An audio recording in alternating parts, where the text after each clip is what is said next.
As a matter of fact, I want to help set somebody free who has been disappointed because someone rejected you. A lot of times they're not rejecting you. A lot of times what they are rejecting is something that had nothing to do with you.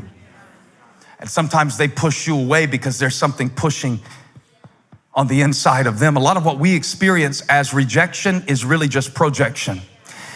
It's people who have been disappointed, who have been hurt, and now you're thinking, what's wrong with me? Why doesn't she appreciate me? It's not you she doesn't appreciate. It's that she can't appreciate herself because she has not yet healed from something. Sometimes when people are pushing you away, it's not even about you. Stop being so self-centered. Stop thinking that people are responding to you. People have real hurts. People have real issues. Sometimes they can't get over what happened to them to celebrate you. Will you love them anyway? Are you strong enough in God? Is your relationship with Him strong enough to know that what they say about me doesn't change who I am? Men's denial cannot block my destiny. Jesus was still a prophet, whether they knew it or not, whether they celebrated Him or not, whether they rolled out a red carpet or ran Him out of town. He knew who He was. Do you know who you are? Or do you need people to tell you who you are? Because if you let people tell you who you are, they'll say you're just a carpenter. They'll say you're just a single mom. They'll say you're just a teenager. They'll say you're just a divorcee. But if you know who God is, you realize your life is not defined by an event. Oh, as a matter of fact, it actually is. That event happened on a hill called Calvary when He shed His blood for me, when the precious Lamb of God looked at me through time and said, I'll die for Him. So now I know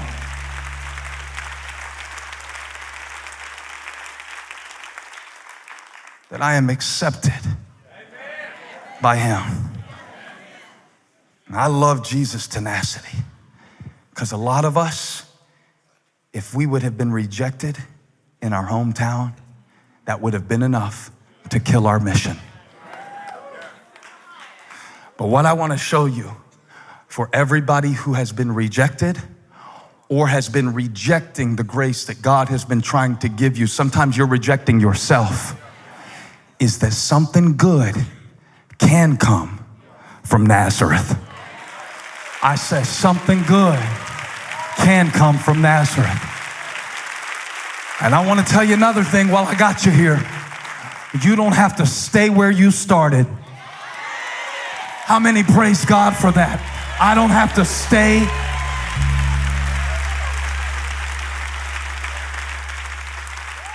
I don't have to stay where I started. I don't have to be who I was. I don't have to be trapped in Nazareth.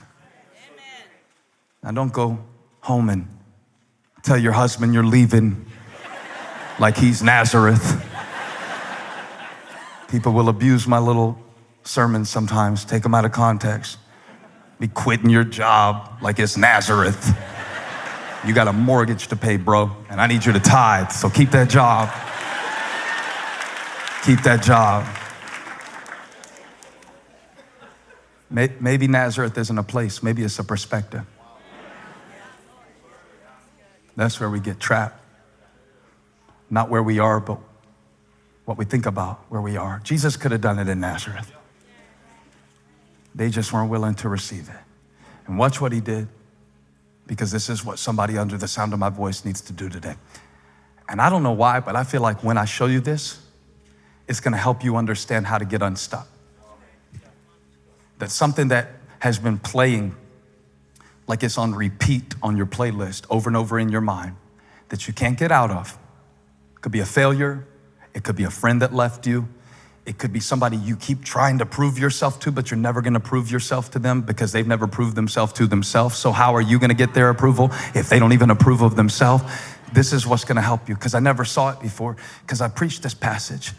One day I'm going to do a whole series called I Apologize, and it's going to be all the passages that I preached and I screwed them up, and I'm going to go back and apologize to those passages of Scripture in a whole series. And this is installment 1. I apologize for stopping in verse 6, because often I would stop right here and say, He was amazed at their lack of faith.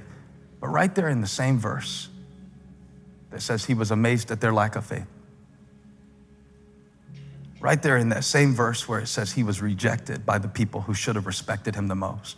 Have you ever felt that way? It could be a parent. It could be a child that you've done the most for. The only people that can really hurt you are the ones you really love. There's nothing like being rejected by people that you expected more from and even had the right to expect more from. He should have been able to do 10 times the miracles in Nazareth. He should have been able to do much more for the people who already knew him. And that could have been enough to stop him. Soft Jesus would have stopped in Nazareth. Oh, I'm sorry. Y'all think I'm taking it too far? I'll tone it down. I apologize. I'm so sorry. I won't say these things anymore. I'm sorry. I won't heal anybody. If y'all don't like it, I'll go back to the carpenter shop. It's cool. Just please don't make fun of me. We get so worried about rejection that we miss God's next direction for our life. And the moment you understand that many of the rejections that we experience are really redirections, you will no longer be trapped in Nazareth. Some of us have gotten bitter, offended. We're trapped, scandalon, to set a trap, trapped in Nazareth. What is Nazareth? The place where people said you couldn't, the place where who was supposed to be there wasn't there, the place where you failed and you had great expectations and you disappointed them. Here's what happens next. He was amazed at their lack of faith. Then Jesus. So rejection is not the end.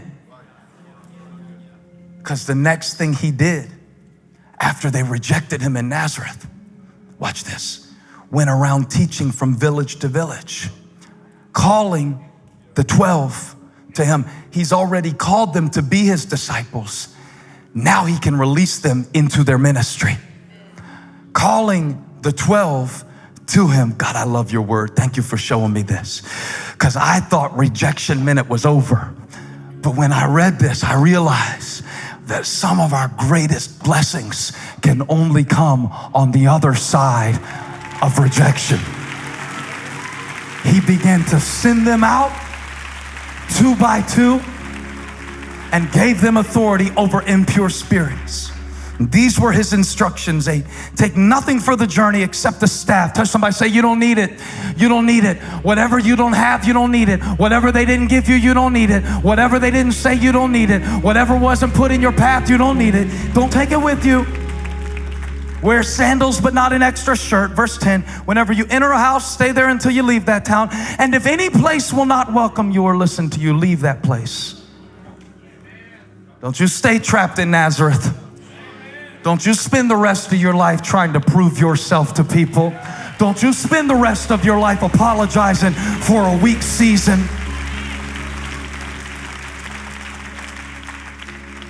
And if they won't welcome you, if it doesn't work out there, if you can't get it right this time, leave that place. Leave that place.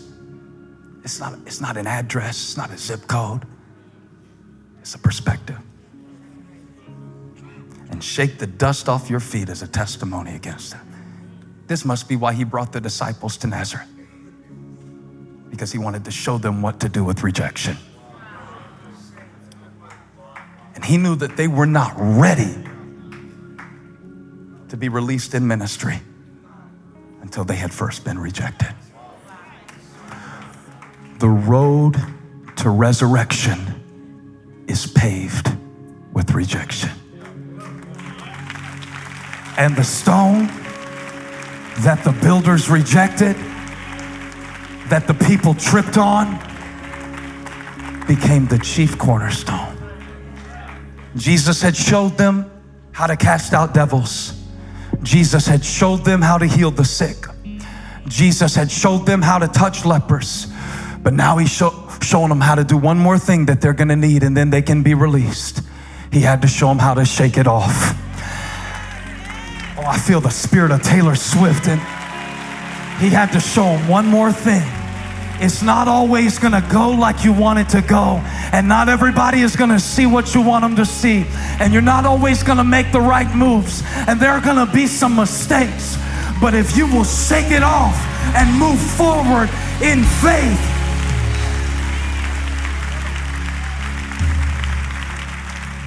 you're ready now. You're ready now. You failed some and you're ready now. You've heard a lot and you're ready now. You're humbled by it. You're stronger because of it. You now know that only God can approve of you. You now know not to look to people for their validation. You're coming out of Nazareth. Stop tripping. Stop tripping over what people think. Stop tripping trying to get somebody to clap for you who's not even paying attention. They got their own car payment. Stop needing people to validate what you know God made you already.